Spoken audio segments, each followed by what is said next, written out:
Recording has been started. Good morning, everyone. For our viewers in United States, good evening to our speakers and other audience members in India, and good day to everyone wherever you are. We are here once again on a Saturday morning for yet another session of our roundtable discussion uh, organized by Council for Strategic Affairs. My name is Dr. Adityanjee, and I am the President of Council of Strategic Affairs.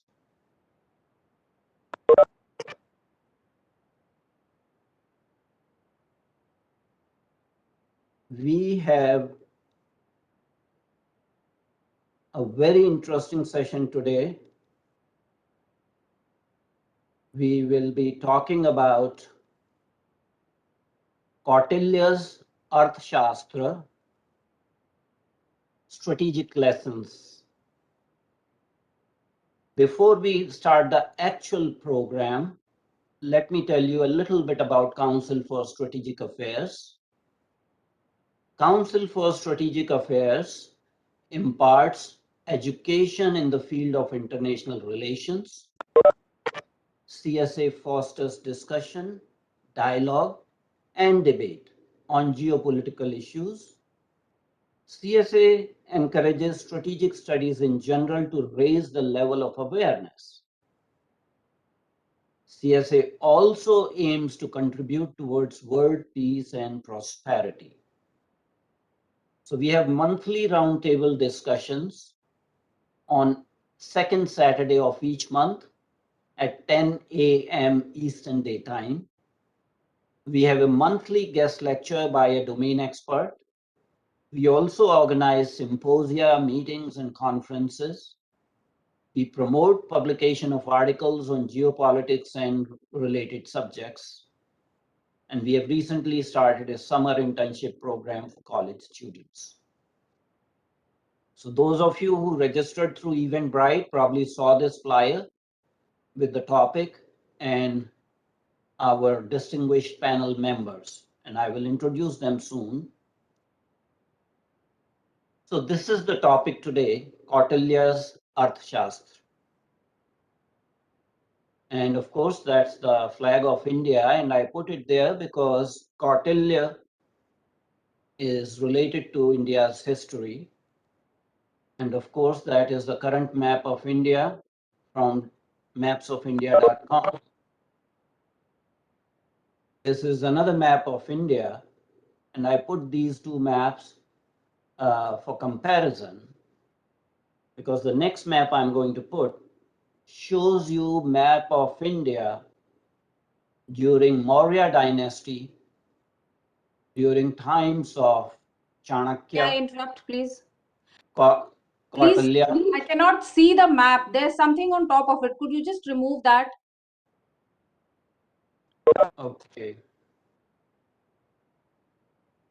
So this is Chanakya, former Prime Minister of India, and as they used to call it, Mahamatya, during the Chandragupta Maurya's reign.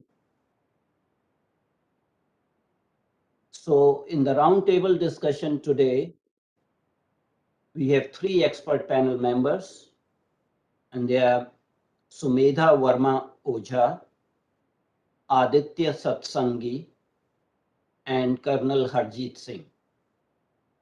And I must tell you that it is a very distinguished panel of experts who have domain expertise in this area.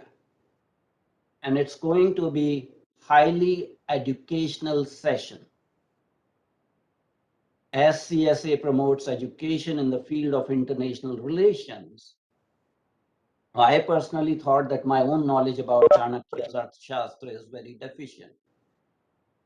So it's going to be highly educational because our experts, they have authored books, not just one book, multiple books. and they have worked on this particular topic and other topics also, but it's going to be a very illustrious panel. And the first one amongst our panel is Sumedha Varma Ojha. You'll see her very soon. She is going to be our first speaker. So Sumedha is an author, columnist, and speaker. She was born in Patna, finished her schooling in Bihar and Jharkhand. She graduated in economics from Lady Shri Ram College in New Delhi and did her master's in sociology from Delhi School of Economics. She subsequently joined Indian Civil Services in 1992, but switched her career after a sabbatical in 2006. It's very rare for somebody who is in the civil services to give up that post, give up that, the halo around Indian civil services. But she did that. And since 2006, she has been engaged in in-depth research on ancient Indian history, Sanskrit and Prakrit works. She has researched and wrote a book, Arnabhi, set in Maurya period, based on Arthashastra of Chanakya. Later on, it expanded into a book series on Mauryan Empire. Sumedha ji also works in the area of translating and explaining the epics and bringing the ancient Sanskrit Prakrit literature into the modern world. She also covers gendered analysis of ancient India. Her free translation of the Sanskrit Valmiki Ramayana was published in 2016. She is also engaged in writing a book on women of ancient India, which will set a new approach to understanding women based on emic, shastric, and Indic traditions of the subcontinent. So she is a scholar par excellence. Our second expert is none other than Aditya Satsangi, who shares his first name with me. Aditya is a dear friend. He's founder of Sattology, a religious 501c3 organization from prompting healthy values in life, truth, history, and above all, healthy spiritual practices. Aditya is a prolific author. He has authored more than 10 books on ancient Vedic history and also native history of the world. He's a prominent thinker and intellectual. He's also active in public life and in public service in his state of California. He runs his own TV show and his website. I will recommend everyone to visit his website, www.sathology.com, and you can see all his 10 books listed there. And lastly, we have Colonel Harjeet Singh.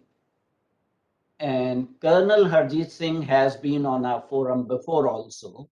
He has participated in roundtable discussion before also. On the last Battle of Panipat, a roundtable discussion we had a couple of months ago. So after his schooling at Sherwood College in Nainital and and RIMC Dehradun, Colonel Harjeet Singh joined the National Defence Academy. He was commissioned into 6th Light Infantry in 1969 and was posted in 7th Sikh. During his military career, he has been an instructor at the IMA Dehradun. He has been through, Defense Staff College, Wellington.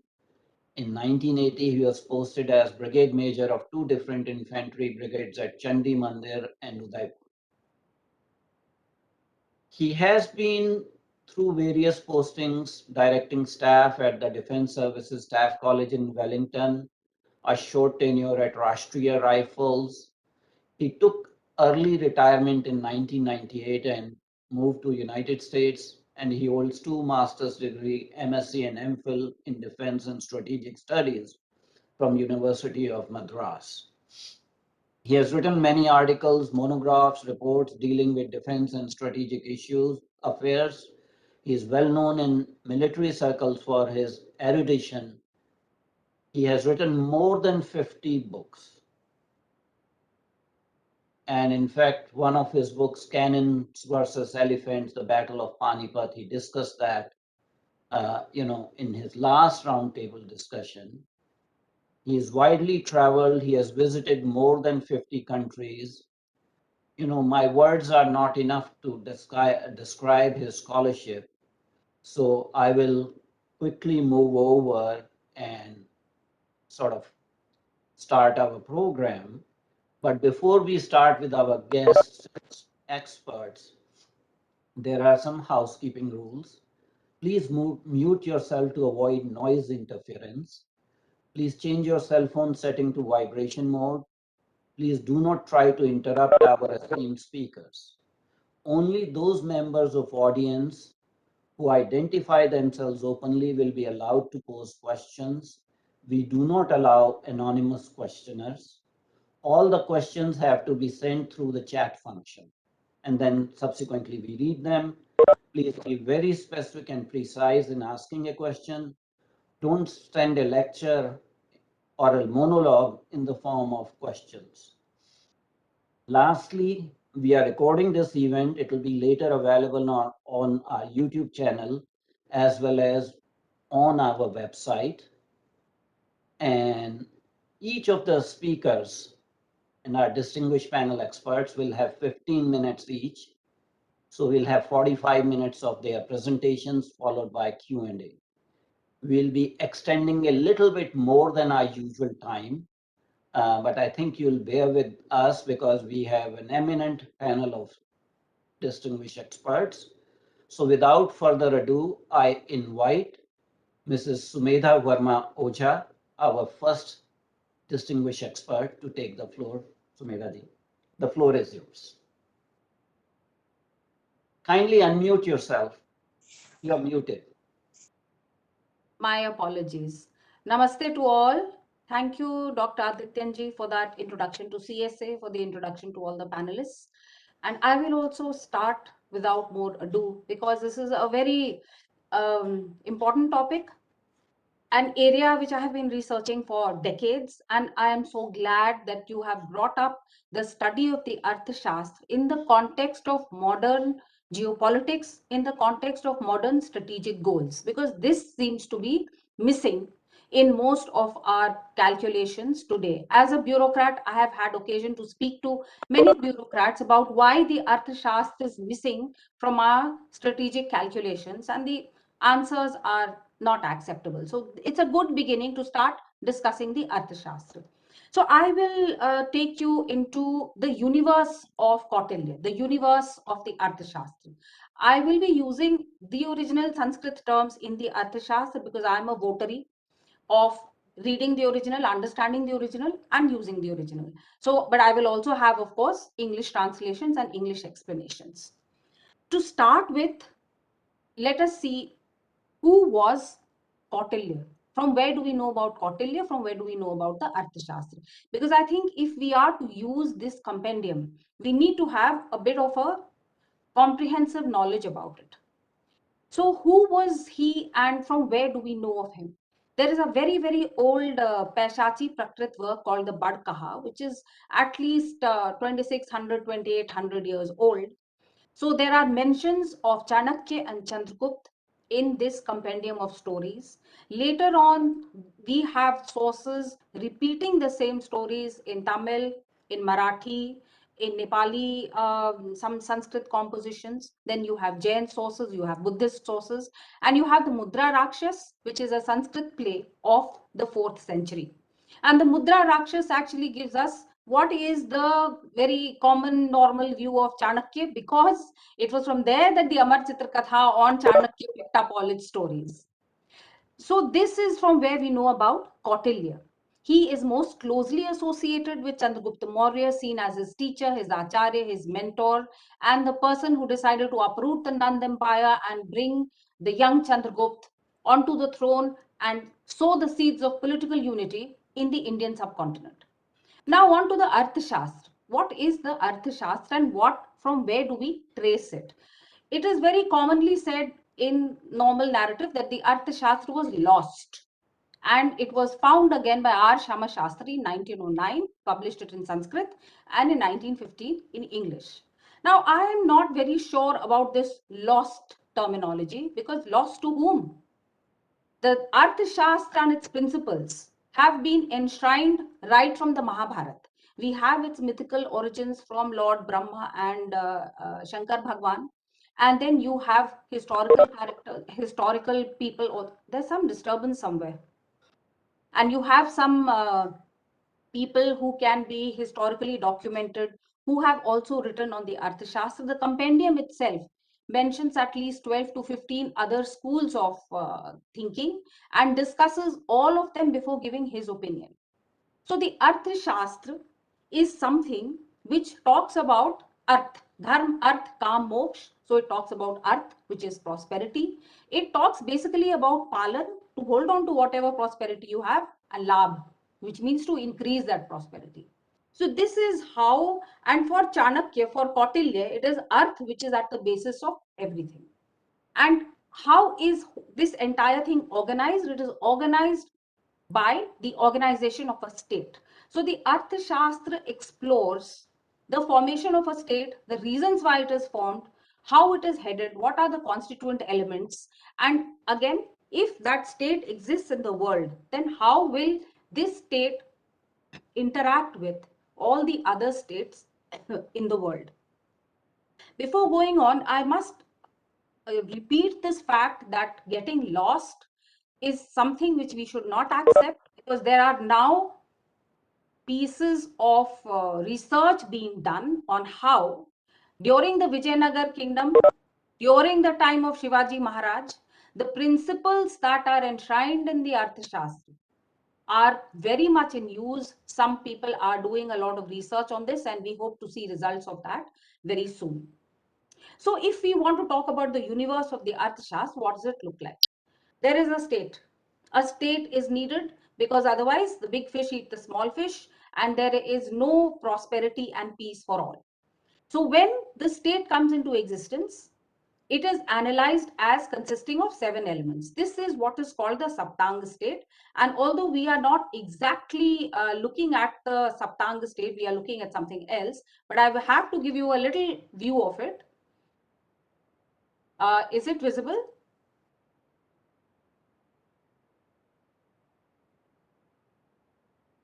No, it's visible now. Okay. So there are 7 elements in this state: the Swami or the king, the Amatya or the administration, Janpad or the land and people, Durg or fort, Dand or army, Kosh or finances, and Mitra or international relations. We will be focusing on number 7. But why do I insist on mentioning the Saptanga state? Because each and every kingdom, this is the way in which it is understood. The 7 elements of each state are understood while interacting, and while setting your policies with respect to that state. You have to understand all 7 elements. So you see the 2 things. The internal understanding is through the theory of the 7 elements of the state. And what about external relations? The external understanding of all the other states which exist on Prithvi, that is done through the Rajamandal theory, the famous Rajamandal theory of Chanakya. Now, the Rajamandal theory is the focus of today's talk, because we are talking about the strategic takeaways from the Arthashastra. For those strategic takeaways in the context of international relations, in the context of Mitra, this is not in the context of war. That is a separate section altogether, and perhaps we should have such a session. But this is in the context of diplomacy and international relations. So when we talk of external relations and the Rajamandal theory, there are 2 ways in which, in book 6, which is called Mandal Yoni, there are 2 ways in which Kautilya has explained these. So I will show you the first one.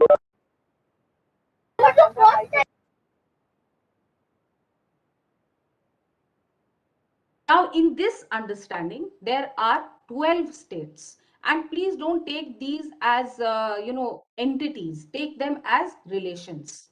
These are the different kinds of relations that you can have with all the other states. So you have the Vijigishu is the main state that we are analyzing.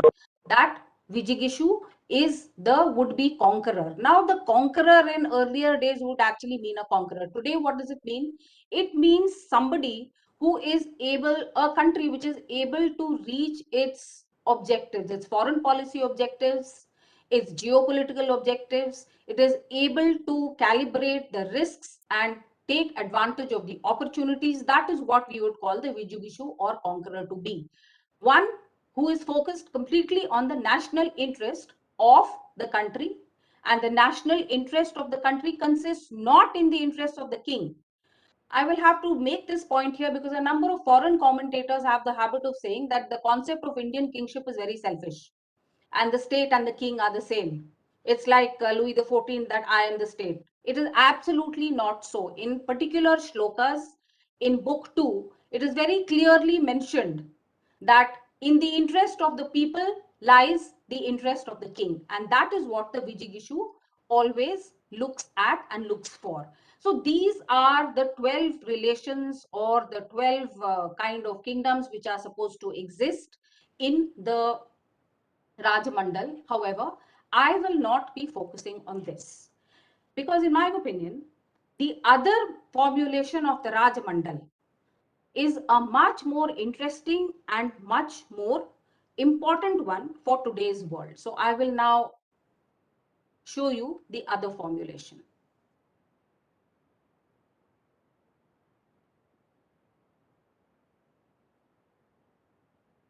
So this is what I am going to concentrate on today. In this formulation too, there are 12 states. But how are they organized? There is one, the Vijigishu or the conqueror, the central state, whose national interest is to be served. The second is the enemy. The third is the Madhyam or the middle kingdom between the state and the enemy, which can be turned to either way. It can be of help to you, it can be of help to your enemy. It's you who is going to decide that. And then you have an Udasin. And Udasin is somebody who normally does not interfere in what is happening.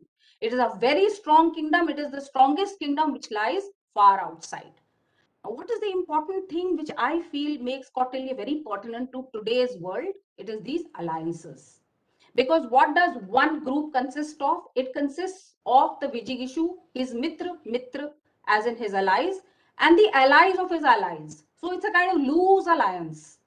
And if you look at the world today, this will be very, very clear that today, again, we are living in a world of loose and shifting alliances. They are not even static. So the Vijigishu has his own alliances, his Mitra and his Mitra. The enemy has their own alliances, the Mitra and the Mitra. And so does the Madhyam as well as the Udasin. When I go forward and I explain a little bit more of this, we will try to put names to this. If India is to be put in the place of the Vijigishu, then we will try to put names to the others, and then we will see what kind of solutions or what kind of perspectives or insights that we can get when we put names to these different alliances. Now we have this whole, the chessboard is set. We have these kind of different relationships. So what are the different relations that actually exist? Chanakya characterizes them as Ari, Mitra, and Bhritya. Ari is Dushmani or enmity, Mitra is friendship or alliance, and Bhritya is somebody who you are a client state of. North Korea and Pakistan are client states of China. And this Bhritya, you must remember very well because it is very important for today's diplomacy and today's world chessboard. Because there is a big power, China, which wants this Bhritya arrangement with almost all the countries that it comes into relation with.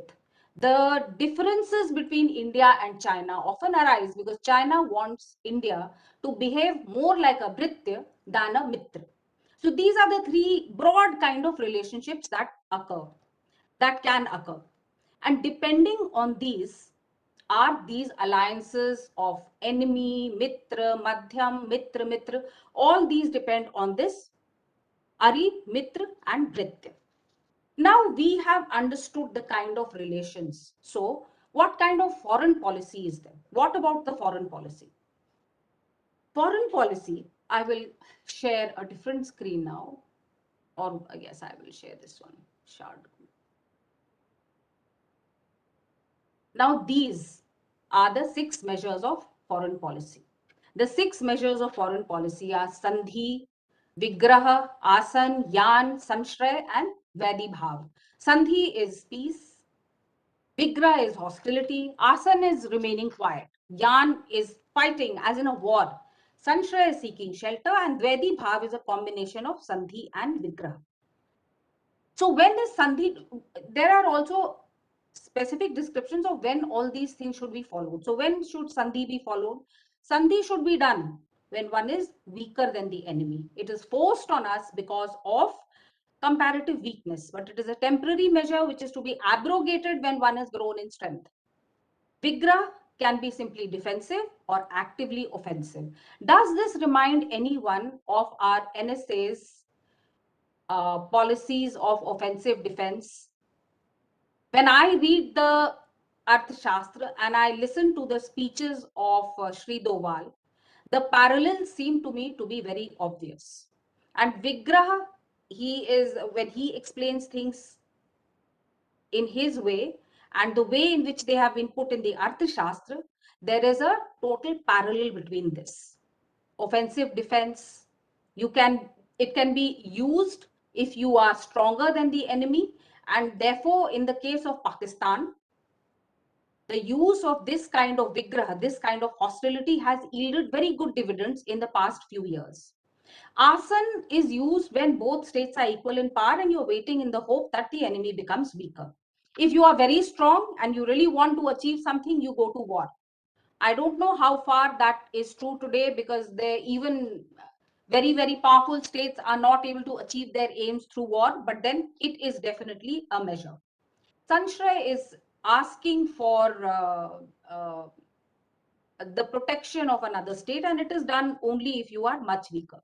Now, Dvedi Bhav is interesting because it is a combination of Sandhi and Vigraha. So you ally with one state and fight with another. That is something that is always very much advocated by Chanakya. So you use both these Sandhi and Vigraha together. How are these foreign policy measures executed? These foreign policy measures are executed by envoys, by Dut. And these Duts are of 3 types: Nisresht, Parimit, and Shasanhar. And this is depending on how much power they have. One of them can be completely somebody who speaks for the king or the state, and there can be differing levels of power that the envoys have. And let me assure you that the Arthashastra has something which is kind of like a manual of foreign service in uh, in one of the chapters of the Arthashastra. So foreign policy has been classified, or foreign relations have been classified as these Shadgunyam, these 6 measures. Related are the 4 upayas. These are the 4 upayas. Now, policy has to be executed by something. Something has to be done for those policies to actually come to fruition. So this is what is done. So what is this? This is Saman, Dan, Bhed, and Dand. And this is in the order of this is the natural order of using these. First you try conciliation, then you try to give some benefits to the other party. If that doesn't work, you try to create dissension, then you use force. So you use normally saman or conciliation can be done in 5 ways. Now I am giving you a real snapshot. There are great details and divisions because Kautilya is a great believer in classification, and he classifies everything possible. So I'm just giving you what is a bird's eye view. There are many, many more classifications, combinations, and different ways of understanding each thing. It has been gone into in great, great detail, which it is not possible to give over here. So in short, conciliation can be done by praising the other country, mentioning long relationships, pointing out mutual benefits, showing advantages, and placing yourself at their disposal. This can be done with weak kings, both Saman and Dan. Now, if you think of Dan or conferring benefits, let's look at the current case of Sri Lanka. The credit lines that are being extended, the food that is being exported to them, the kind of the vaccines that were given.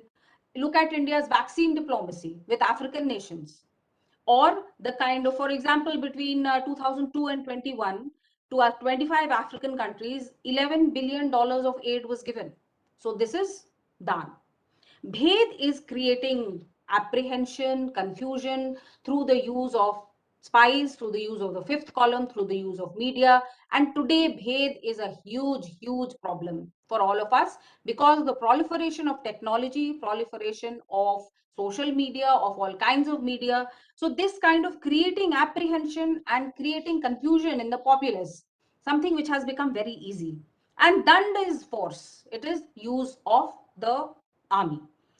Now, each earlier one is less forceful than the succeeding one. So, Dand is obviously the most successful one. Again, these four are used in many combinations. In the Arthashastra, 30 combinations have been mentioned. We can make even more, but Kautilya mentions 30 combinations of these which can be used to achieve your measure of foreign policy. So, Medhaji, can you conclude within next 2 minutes, please? Yes. So, now what we have to look at is the relative strengths of power, place, time, and dangers of conspiracy and revolt. All these dangers have to be come together, have to be seen together, and they have to be all these, the Shadgunyam, the Upay, and the whole chessboard has to be considered when you want to achieve your foreign policy objectives. Now, I will just conclude by giving you an example of the current situation. Now, if you look at this whole thing, Vijigishu, Ari, Madhyam, and Udasin, for us, if we look at the current Ukraine war, where would we put Ukraine? We could put USA as the Udasin, and Ukraine would be part of the alliances of the Udasin, whereas Russia would probably be a Madhyam. Our Ari is obviously China and Pakistan. So if we put this chessboard and then we see what is happening, it's a very complicated situation because all these categories for the moment are shifting and sliding. Somebody who is an Udasin is, and the Mitra ally of an Udasin is also an ally of ours. And two allies of ours are fighting with each other. If we have the Madhyam, who is Russia, and we have ourselves, we are both in a kind of friendly alliance. We are also in a friendly alliance with the US because of NATO, because of because of the Quad. We are also in a friendly alliance with the US. So two of our mitras or mitras are fighting. In such a situation, what are we supposed to do? It's a very difficult situation. It would probably be best for the war to come to an end, because for India it is like a razor's edge. So our idea would be to make this come to an end using mediation, and for that mediation all these methods which have been described are very much true. So as a final conclusion, what do we want, what do we understand from Kautilya's strategic framework? That it is there for a weak king, it is there for a strong king, it can be used to your own advantage. You must always keep your national interest in mind. And also, this whole framework is not a fixed one, it's dynamic, it's a sliding scale. People move between categories, and we should be very clear where any country is at a given moment, and we should try and use this to draw very good conclusions and to use the upayas and the 6 foreign policy measures. Thank you. Thank you very much indeed, Sumedhaji, for a wonderful presentation on Kautilya's statecraft and diplomacy and international relations. I wish we had an hour to listen to you, but maybe there will be some other time when we'll have a different In focus. actual fact, yes, this was the time was really short, Dr. Adityanjee. So it I was am aware very of that. difficult to explain all these things in such a short time. But we'll have future opportunities. This is just an introduction. And now it's my honor to invite another giant intellectual, author of 10 books, Aditya Satsangi, who has coined a new term. In contrast to mythology, it is sathology. So without further ado, Aditya, floor is yours. Welcome. much. And I'm really grateful to your team. All of you are doing such a wonderful work. Adityanjee has become a single point of uniting all the Indian Americans in this country. So the word psychology I coined using the Sanskrit root word sat. There was no. So the myth is also a Sanskrit word, and the logos Latin was added to it to create mythology, which means a study or science of fake lie or imagination. Particularly, the ancient histories of all natives of the world was categorized as mythology by the Western academics for various reasons, mostly colonial, how to put them down. And the opposite of Sat is Sat. So I coined the term Satology, the science of truth or study of truth. So I always urge all the people belonging to India or anywhere else, native cultures in Australia, Aborigines, Maoris, and native Mexicans, or in even native Canadians so far, and native Europeans also. Romanis are the native Europeans. And I urge them not to call their history as mythology. And when we refer to our own history as mythology, then we are actually hurting our own roots. And I very attentively heard Sumedha and what a wonderful work you're doing. And I'll also hear the Hardeep ji after this. So in my study of uh, Vedic culture, particularly Ramayana, Mahabharata, and Bhagavad Puran, these are the three books I have studied in detail. And I found out that when Chanakya writes, I have the original copy of Chanakya's Arthashastra, where I got a copy from Banaras Hindu University. And when I was studying it, in the beginning, most of the translators forget one essential aspect about Chanakya. Chanakya Rishi is the only Rishi which is mentioned in Bhagavad Puran as a prediction, where Bhagavad Puran predicts that a Brahmana will come who will uproot Mahananda, and that is mentioned in Bhagavad Puran. So that makes Chanakya Rishi very authentic and bona fide, because just to have the mention by Vyasadeva himself in Bhagavad Puran, which is a big thing. So we have to see, you to understand, if someone is somebody and Vyasadeva is indirectly referring to it, he doesn't even take the name, then that person becomes very bona fide for all of us to take seriously. Now, when I was going through different scholars at Banaras Hindu University, and I visited them in 2018, and before that also I was in the Pravasi Bharatiya Divas, which was organized there, and I think 2015, 2016 there. So there in that library, and I visited later on also to release my books also. Uh, in the library, I found a reference written by a very prominent author known as Jeeva Goswami, where in one of the writings he says that the Chanakya, he quotes Chanakya, because Chanakya appeared, the dates of Chanakya are also very incorrectly mentioned by the Western scholars, because Mahapadmananda appears 1,150 years or 1,250 years after the appearance of Parikshit Maharaj. That's how closely it is connected to Mahabharata. And Chanakya mentions that he has compiled the Arthashastra information from Mahabharata, Ramayana, and Bhagavad Puran. He has not created new Arthashastra information. Now, very few people do that the Arthashastra, like I've written 11 books, and this is one of the books I wrote, The Making of a Statesman. It is based on Narada's instructions to Yudhishthir. Now, Chanakya, we mischaracterize it as someone who came up with his own thoughts, own ideas, which is totally not correct, because historically it is not proved. So Chanakya took most of the information, because my next book is also coming out. Adityanjee will come again on that, on Pancha Pandava, where I am trying to analyze the life and the history of Pandavas and its relevance to today's world, that what we can learn as a society from them. Now, and very interesting, in this book is a conversation between Narada and Yudhishthir. And when I was reading the Sun Tzu's Art of War, Sun Tzu's Art of War is all about the Kanik's instructions to Yudhishthir. So even he did not write the original one. He took information from Mahabharata. You'll be so shocked to see, and Kanik's instruction to Yudhishthir is actually considered a very Machiavellian politics, exploitative politics, which USA is today playing. Like destroy the enemies, like it is like virtually, we are looking at a 16th chapter of Bhagavad Gita, where the Asuras are described. Like today I have killed him, tomorrow I'll kill him, this much wealth I have won, and tomorrow I'm going to win this much wealth. All these plans are there.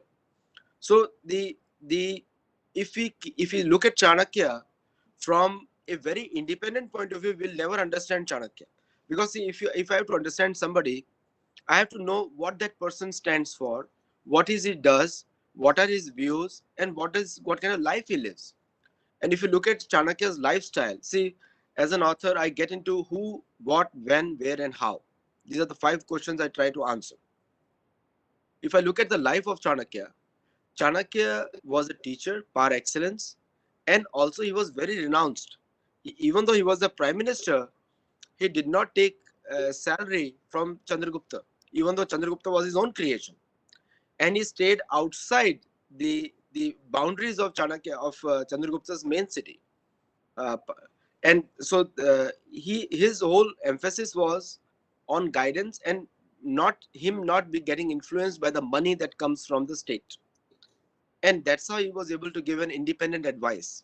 And the first time in the history of the world, in fact, many people, if you do not know, because like I told you, I get into the words tremendously. Semantics is one of the big things.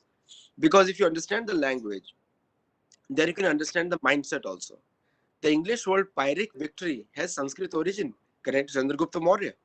It is in the southern Italy, and I am talking about Italy here, not even Greece, not even this is crossed.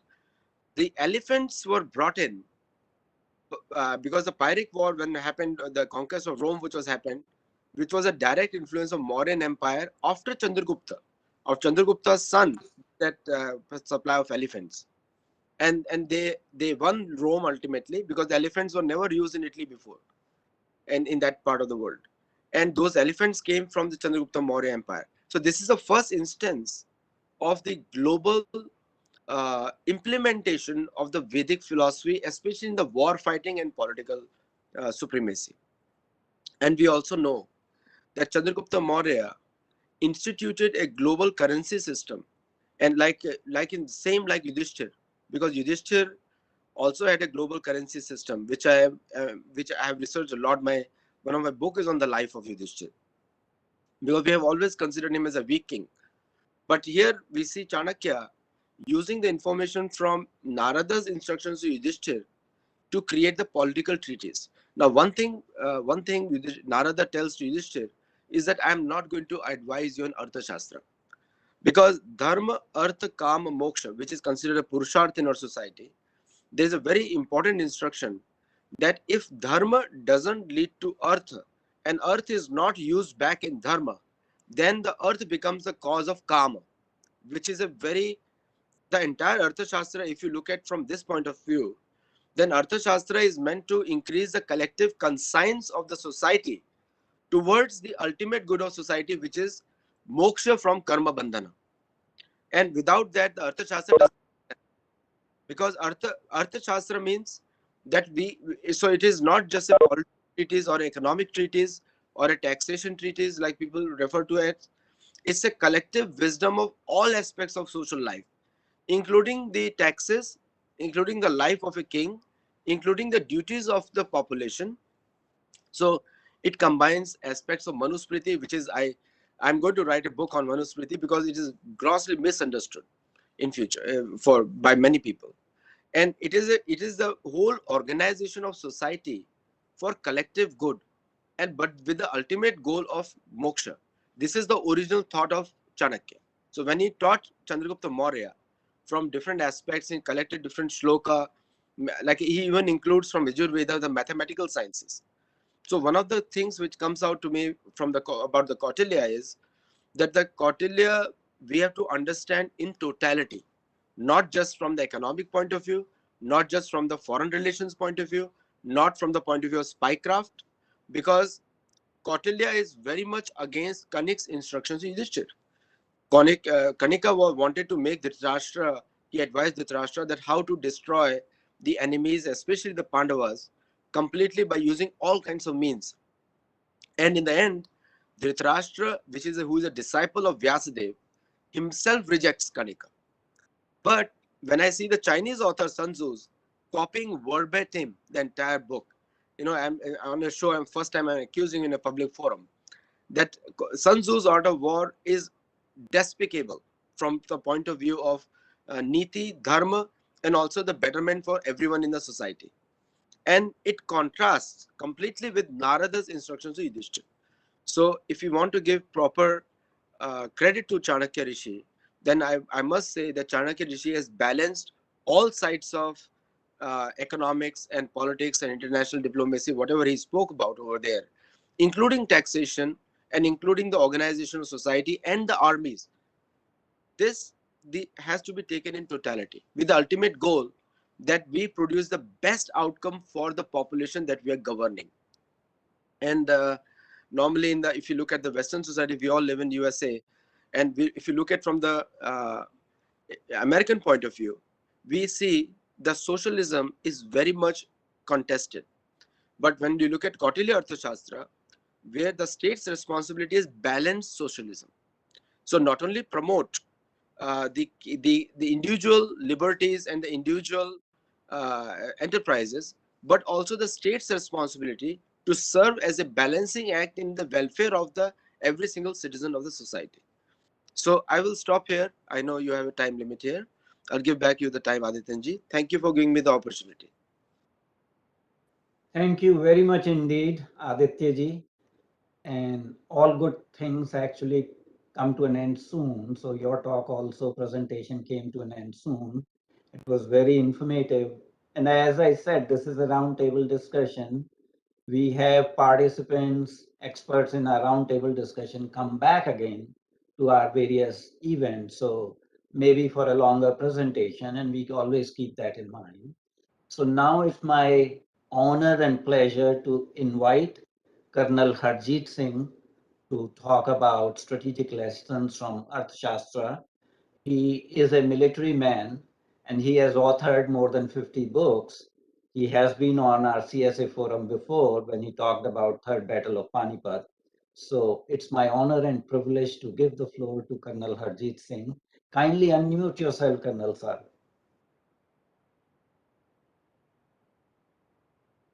Doctor, everybody, how much time do I have now? 15 minutes, please. 15 minutes, okay. Because actually 15 minutes is too short a time to put across anything of that. But I will start with, I first read the Arthashastra in 1980. It's 40 years. And my focus has been on the military aspects of it. Why I did it is, you go to any library today, anywhere, and you ask for a copy of Arthashastra, and they will send you to the economic section and say it is lying there. Whereas there are 15 adhikarnas or chapters in the Arthashastra, and only the first 5 deal with Tantra or the internal administration of the state. And the remainder, you have the next 8 which deal with diplomacy and warfare. And the last 2 are miscellaneous adhikarnas. So the focus entirely is, in my viewpoint, of diplomacy and warfare. And that Sumedha ji has very nicely brought out the diplomacy aspects of it. So I will focus myself elsewhere. But the first thing I want to make clear is, when we talk of the Arthashastra, please do not use the word Chanakya. His given name at birth was Vishnugupta. His father's name was Chanak. When his father was killed by Dhananda, the emperor, that Patliputra, then Vishnugupta said, from now on, I'll be called Chanakya, the son of Chanak. And he, tied his top knot and he said, this is my oath, I will only unlock my hair once I have eliminated Dhananda. And it is only much later when he wrote his great exposition that he said this Arthashastra will be known as the Kautilya Arthashastra. Why? Because there were many Arthashastras. Brihaspati wrote it, Vishlak wrote it, you have Shukracharya writing, you have Bharadwaj, there's so many others who have written their own Arthashastra. So he said, this Shastra which I am writing will be known as the Kautilya Arthashastra. So for purists, when you use the term Arthashastra, then call it the Kautilya Arthashastra, like the Brihaspati, Shukracharya Arthashastra and things like that. He may be the same gentleman, but the fact is that at least attributed correctly. Now, it is like a pen name, if you want to put it that way. Though Kautilya is from his own gotra of Kutil. So Kautilya comes from that. But that is, you see, the problem is that most of our ancient history was oral, was passed down by word of mouth. Because only the Brahmins were the educated lot who wrote, the others had to just keep on listening, and it was passed down by word of mouth. But here we have this fantastic piece of literature found on palm leaves in 1904 by Rudrapatnam Shamasastri in Mysore, who realized that this is what is the Arthashastra by Kautilya, and then he translated it. But 1904, the first decade of that century, we were under British rule. Nobody bothered about it so much. It gained some traction in 1960 when Bombay University took out a 3-volume publication by R.P. Kangle. The first volume is in Sanskrit. The second volume is the English translation. And the third volume is a commentary written by Kangle on explaining certain facets of it. It's a very fascinating piece of reading, and it's well worth anybody reading going through it. So here we have something written down which forms part of our ancient strategic culture, which we can well emulate today, because we have, seen that whatever is written in the Arthashastra by Kautilya has stood the test of time. In fact, I've just recently written a publication called Eastern Military Thought, in which I have said that this is also part of the great thought process of Asia, besides Sun Tzu or Miyato Mushishami of Japan, or the Islamic culture of military thinking and things like that, which is now quite in vogue. So it is very important to understand all this. Now, we also need to see that from our own study of our epics, both the Ramayana and the Mahabharata threw up 2 different schools of warfare. In the Ramayana, we talk of the Dharmayuddha, which finally overcame the situation. And in the Mahabharata, it is the Kutyuddha, the devious method of warfare, which gained victory for the Pandavas. But somehow that has got subsumed, and we have converted that into a moral victory. So morality has been very much a part of the Indian tradition. And even today, that is just part of our subsystem, that we think of everything in moral terms of what is right and what is wrong. Whereas Kautilya has very clearly brought out, do not talk of morals, talk of interests. And it is through that that you will achieve what you want to, and not for any other thing. And deception and other aspects were part of warfare, which were accepted. But somehow, because ancient India had come up in the caste system and the Kshatriyas felt that, yes, we cannot indulge in this kind of deception and warfare and chati taan ke ladenge, that kind of thing. So we had this problem and we also had this problem that only the Kshatriyas fought. The others were not part of the fighting forces. Whereas Kautilya very clearly says, yes, you can get other people also to fight on your behalf. And do not think only in terms of the Brahmins teaching and the Kshatriyas fighting. That was one aspect of it. Now, Kautilya does talk in these kind of terms when he says that when you talk of fighting, you talk in terms of Dharma Vijay and not Asurya Vijay or or Lobh Vijay for your self-aggrandizement that you want to fight. So that was one thing. But what the beauty of Kautilya is that he put all this into a strategic context. And that has been very clearly brought out by the earlier speaker, that diplomacy and where for all the parts of the state, the upayas and other things have been brought out. Now, actually, Kautilya said there are 5 kinds of warfare. First was, of course, the very open kind of warfare, which he called Prakash Yudh.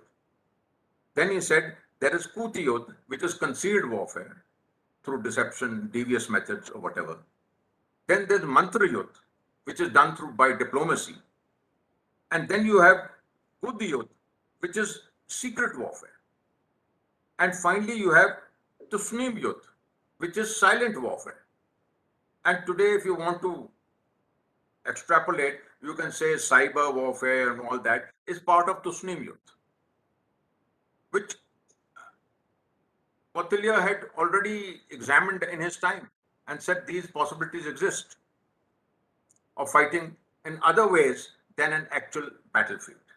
That is what we need to, take care of. But if we see Kuti Yudh, there is a difference between what Kautilya propagated as against what was written in the Mahabharata. Because in the Mahabharata, it is said, if the cause of the war is just, then the ends justify the means. But he also said, you can sacrifice the truth in order to gain an advantage in the war. He had also said, deception is also a virtue, which as much as satya or truth is a virtue. Then he had said, if you want to defeat an enemy, you must first eliminate their commanders. That is why you see in the stories of the Mahabharata, it is the battles of all the commanders being eliminated one by one. And then he said that if you want to defeat an enemy, the first thing you want to do is gain intelligence. That's why we see Lord Krishna, he always had some information on the opposing side to, take advantage of, to eliminate whosoever he wanted to. But Kautilya put it in an entirely different context. And he said, if the enemy is stronger than you, do not fight him. He also said, if the enemy has an upper edge, then you offer pledges of peace, but at the back of your mind, make sure that you will fight him someday. So that peace is a temporary arrangement for appeasement to be taken advantage of at a later date. Then he said that if the enemy is equal to you, then the outcome is never certain. So seek a truce and do not get involved in fighting.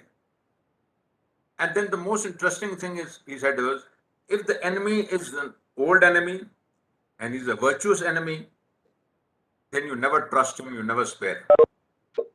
So he said, take use of opportunities. So we see that there's a significant aspects of what Kautilya puts across in the Arthashastra, which we need to take note of. Now, let us study this matter of Ukraine. Russia is the Vijigoshu. There's no doubt in that they are the would-be conquerors. And their Ari, or the enemy, is Ukraine. NATO is the Ari Bhavan. That is somebody who's influencing the actions in Ukraine.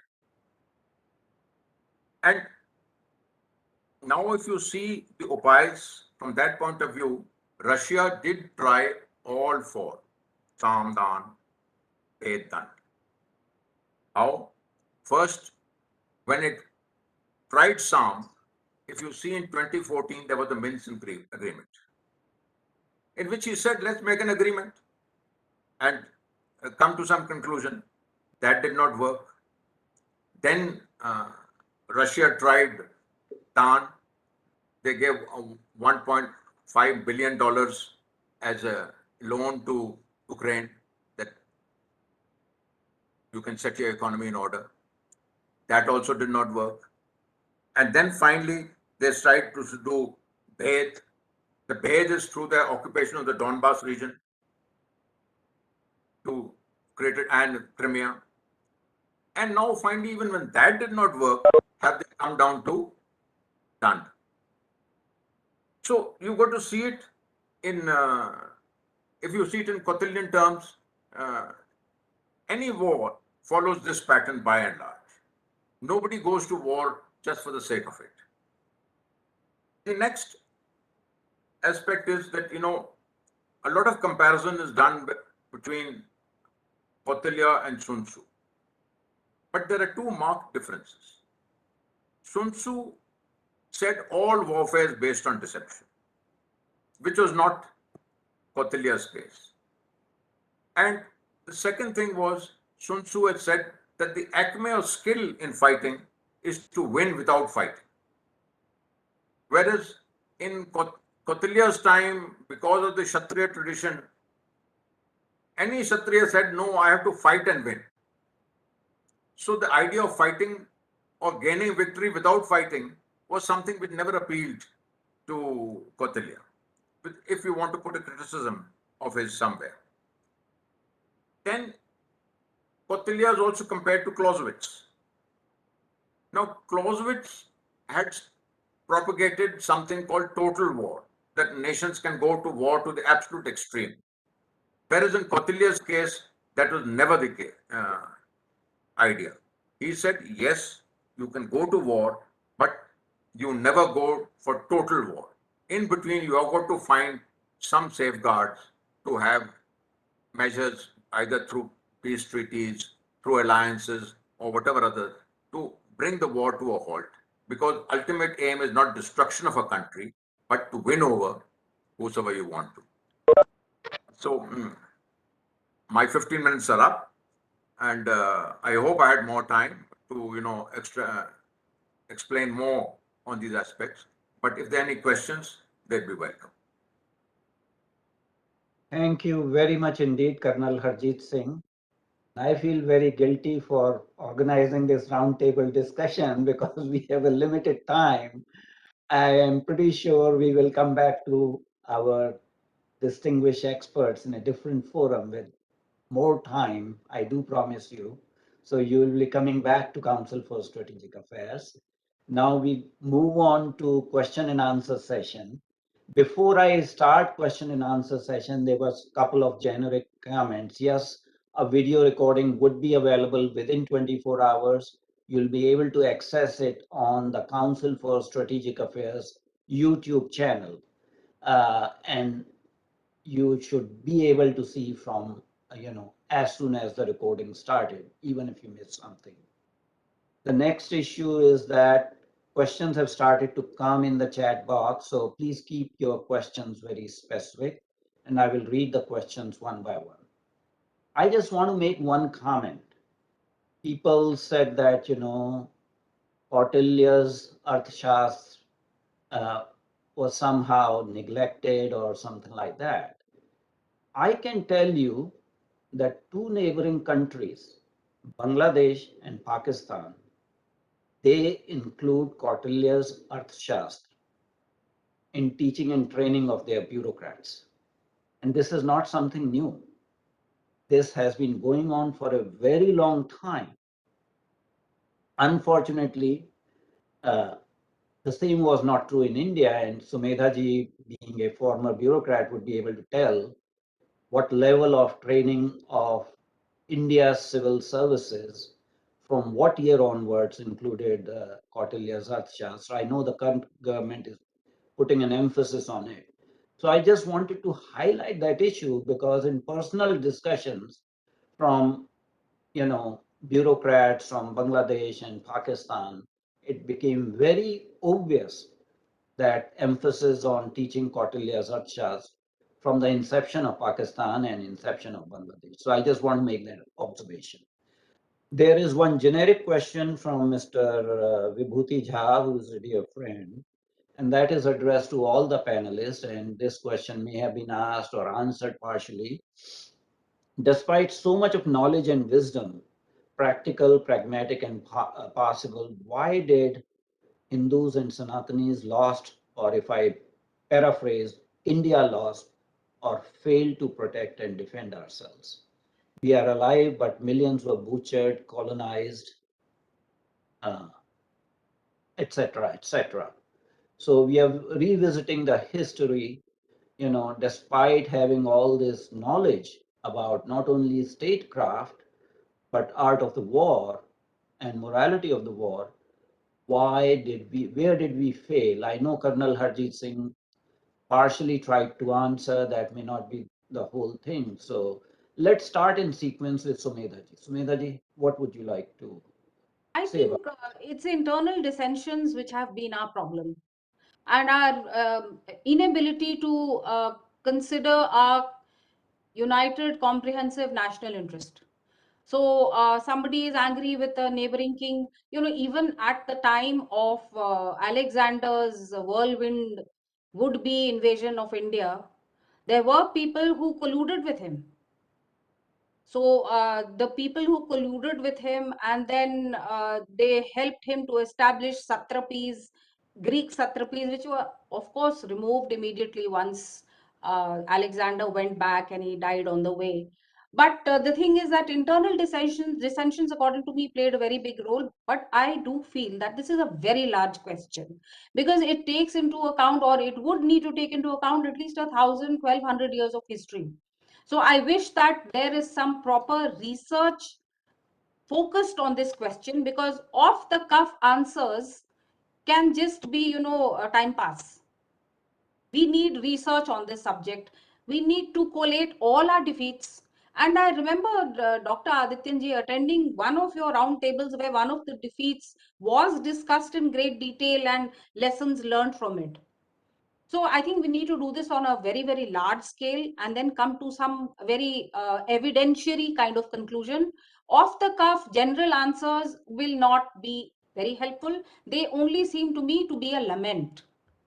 So perhaps it is internal dissension, it is forgetting our own traditions, it is just, letting our own traditions go away and not using them for our own interest. But I would definitely like this question answered through research. I think that's a very fair answer to the question posed. Before I leave you, I would ask you about your experience as a bureaucrat about teaching of Kautilya's Arthashastra for India's civil services. Yes. So I'm not going to take any names because that would not be appropriate. But I've had discussions at the highest level with officers, very senior officers about this. And the prevailing opinion is that Arthashastra is a Brahminical document which needs to be dumped. And it has nothing in it which is of any use in modern times. And I was not able to, this was some years ago, and my own research was not, say 10-15 years ago, my own research was not as much as it is now. Today, perhaps if someone says this to me, I can give them very concrete examples, but it is in keeping with the Nehruvian idea of dumping everything that belonged to India's past and just building something, that Nehruvian vision meant that you had to cut off your roots.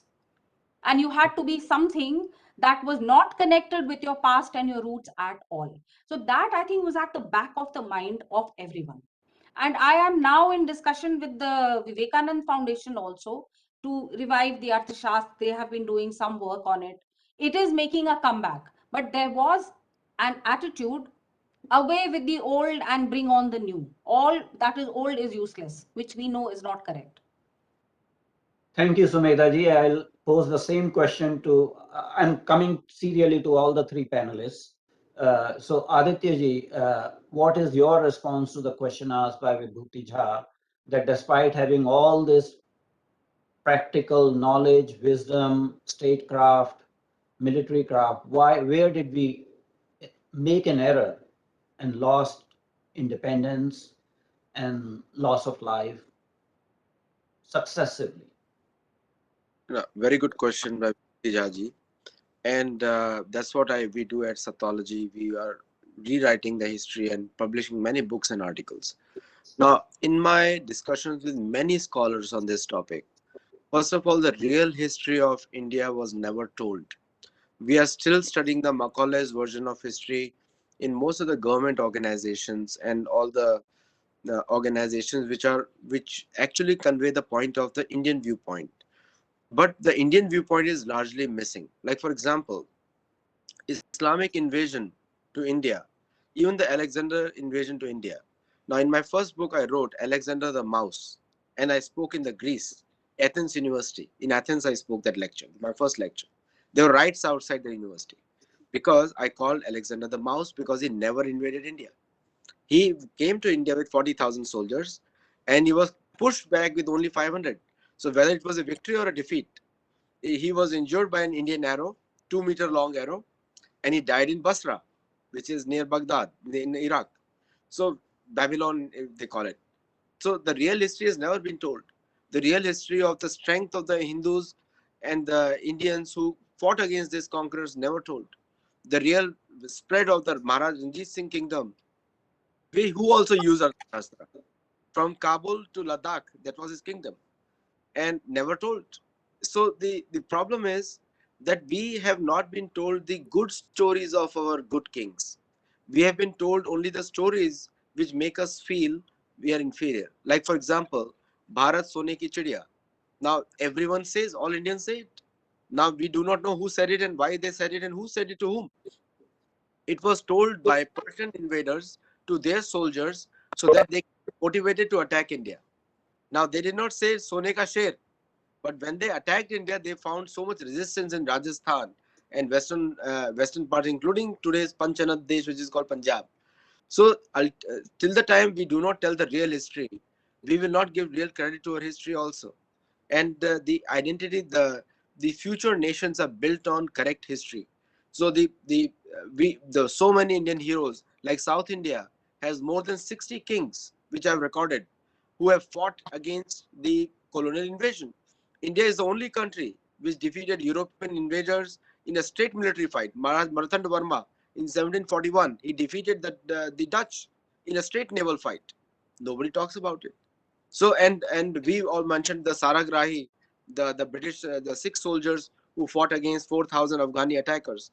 We tell that story, but not completely, because in Saragrahi the fight was to protect the Hindu mainland, Dharmic mainland, and to protect Afghanistan, because at that time it was a part of India. So the point is, we are shown to be weak so that we do not fight back, like banning Mahabharata in India, banning Arthashastra, and we just heard from Sumedha ji that not full aspects of Arthashastra is still being taught. And so the point is, it's not that we were weak. We are made to look weak. And the India is the only country which defeated the British and retained their own culture till date. No other country has been able to do it. Australia is converted, US is Canada is converted, South America is converted. So this is the strength of our civilization. So we need to start focusing, building on this strength. And even today, in the current Modi government, they are so strongly defending against the pressure tactics of the West on the Ukrainian, on the NATO-Russian conflict. So we have to begin to see that unless we give credit to our heroes, we need to start talking about ourselves more now, instead of listening to others what they tell about ourselves. Thank you, Aditya ji. Very, significant and appropriate intervention done by you. I'll invite Colonel Harjeet Singh. I know he wanted to respond to Sumedha ji, and I saw that in chat function there was some back and forth exchange of comments. So this would be the time, Colonel Harjeet Singh, to give your opinion as to what happened that India or Indic civilization got defeated. In a sense, yes, we are still surviving, that is our endurance, but we are contained in a narrow geographical area. So we have to acknowledge that there was some loss of territory, loss of sovereignty at certain points in time, yet we survived. So as a military man, what is your explanation? You had mentioned two things about the internal dissensions in the hierarchy. Apart from those two issues that you mentioned, what were the other reasons that we lost? First, I would like to clarify that yes, Pakistan, their military also studies the Arthashastra. But their idea of studying the Arthashastra is to know the Hindu mind. More than to know the Hindu mind, it is know the devious Hindu mind in their perception of things. Perhaps it has come out because of the word Kautilya comes from the word Kutil. Kutil means crooked. So, in their view, it is this crooked Brahmin who, has put forth these views. And they quote certain things out of context in the relation to what Kautilya has written. Like he had said, a man cannot be too honest because straight trees are cut first. Then he said, you cannot check corruption amongst bureaucracy because bureaucracy is like the fish in the water. You can never know how much the water the fish itself has drunk. So, and then he has also said at one place that through successful intrigue, you can even kill an unborn child in the womb. So when these kind of statements, if they are, tried to be put into certain context, that here you have a certain deviousness in way things are to be done. But as I brought out, this was part of the thought of morality. And moment we got independence, we wanted to be non-aligned, we wanted to be very moral. And where has it got us? Being very moral and very straight, like taking the Kashmir issue to the United Nations and things like that, it's got us nowhere. So we must understand that morality has got nothing to do with interstate relations. Everything has got to do with interest. Unfortunately, again, if you read the Discovery of India, there are only two paragraphs written by Nehru on Kautilya, and even those are not very, I would say, effusive in their in acknowledging it. So, to that extent, knowledge of the Arthashastra and Kautilya got subsumed. And it is, as I said, it is only after in the 1960s when Bombay University did this great research and brought out these volumes that some sort of thought process got out. And then when people started writing, mainly Western authors, they started writing on the contents of the Arthashastra, that then we sort of felt that yes, there are others telling us what is good about us and we need to go into it further. And this led to, certain disparaging statements by George Tanham that India lacks a strategic culture. But the fact of the matter is that we got to see that in our history, we had the golden age of our history in the Mauryan period of the Gupta dynasty and all that. And then we got the Muslims coming in from Central Asia. They brought their own way of fighting, and then it's taken over by the British. So there was no sort of opportunity for this kind of learning to, flower or bloom. But now we have this opportunity. Thank you, And Colonel Harjeet we Singh. have this platform. Yeah, thank you very much indeed, Colonel Harjeet Singh. I know that Sumedha ji wants to make a point. Sumedha ji, please go ahead, and I think you have Thank you. rejoined the I just wanted to make this point, regarding again the same thing that I said about loss. That when you say that it was only in the 60s that people started reading it because it was translated, that leads to another very big issue, a problem with us, that anything arrives only if it is there in English. Because if you, sir, you read a lot of R.P. Kangle. So if you read part 1, the first introduction, he is given a long list of commentaries and long list of Sanskrit manuscripts which existed. And commentaries are being written on it from the 4th century to the 10th century to the 12th century. So I think that we need to get out of this Anglo-centric world. In the world of actual kingdoms, as in the Vijayanagar kingdom or Shivaji Maharaja's kingdom, it was used. The principles of the Arthashastra were used. There were commentaries being written on it. So this kind of Eurocentric, Anglo-centric view that it was lost is not true, except in the sense that the Indian state, which came up in 1947, decided to ignore it. And it decided to ignore it in its founding ways of dealing with the rest of the world. Which leads me to another thing which I would like to say: to read things in Sanskrit, to read compositions in Sanskrit and in your own language is the need of the hour. It is imperative. Even Kangle is not perfect. You have to read all these compositions in Sanskrit to actually understand them. And that is something I would like to request everyone to do.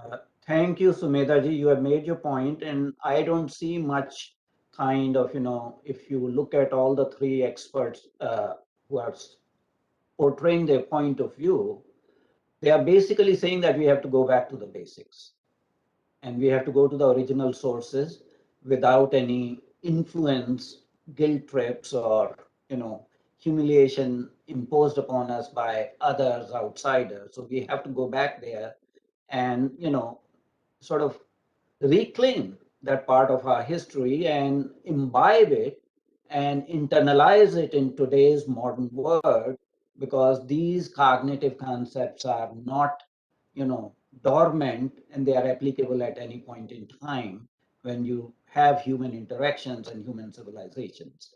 I'll come back to this issue of conflict and relative decline of India and Indic civilization to all our three panel members. And this is my question: that yes, Kautilya's Arthashastra during Chandragupta Maurya's reign, because he was the Mahamatya. If you look at the map I showed of India's map, it was going into the current Middle East and all that sort of thing. What do you think was the impact of Chandragupta Maurya's grandson, King Asoka? The inflection point in India's military decline start with Asoka's decision at one point in time to renounce the war. And that had an impact on subsequent rulers in India, that act of renunciation of war. I'm not going to couch it in religious discussion, but just for a king to renounce war, how much impact it had on future, warfares and strategic postures. I'll start with Colonel Harjeet Singh first because he's a military man. You see, well, Ashoka, he achieved a lot, and after the Kalinga War, as you rightly brought out, he renounced war. But the fact of the matter is that India's growth did not end there. We have this great Gupta dynasty also coming up later, which is the golden age. So it is not that India's progress stopped. Where, in my view, progress stopped was that when these rulers became Buddhists. As it is, we have them becoming Jains, and then Buddhism cropped up. And when Buddhism came up, the Brahmins felt endangered. And so dissension started internally, which created problems of our own that we have been fighting amongst ourselves. And that, in my view, is where things went wrong. And we had this great burning of the libraries and things like that, which and Buddhism was, in an attempt to bring it down, our own internal dissensions cropped up much further. Okay. But Aditya of course, this requires a greater study. Aditya. So Devanam Priyadarshi is the person who did the rock inscriptions on Ashoka, Devanam Priyadarshi. So the entire Ashoka period is misunderstood. There were two Ashokas. The first Ashoka, which was in the family lineage of Chandragupta Maurya, is a different Ashoka and a different time scale. Like, for example, if you look at the rock inscriptions over there, this Devanam Priyadarshi is what the second Ashoka who converted to, his also name was, he was from the Gupta dynasty, who converted to Buddhism. So the entire reference to Ashoka is completely misleading. And I have also captured that with proper references and inscriptions plates. So most of the British narrative and the Greek narrative on connecting Ashoka to Chandragupta, the earlier one, is totally wrong. The Greeks also never met the original Chandragupta Maurya. So those aspects of history have to be carefully studied more. Already some books are out. Some scholars have done a fantastic presentation, including today Dr. Roy presented on my channel today. So the facts are not being told. So the original Chandragupta Maurya period belongs to a different era, which is almost around 13 to 1400 years before the BC AD calculation, 180. And the Ashoka Vardhan who converted to Buddhism is at a much later date. Thank you, Aditya. Thank you, Aditya, for making the point. We are running short of time, so quick point by Sumedha. The only thing I wanted to say is, sir, that dissension between Brahmins and Buddhism is not really a historical fact. Buddhists, Jains, and Hindus were like three branches of the same tree, and they lived happily in every court, including Chandragupta Maurya, including Ashok.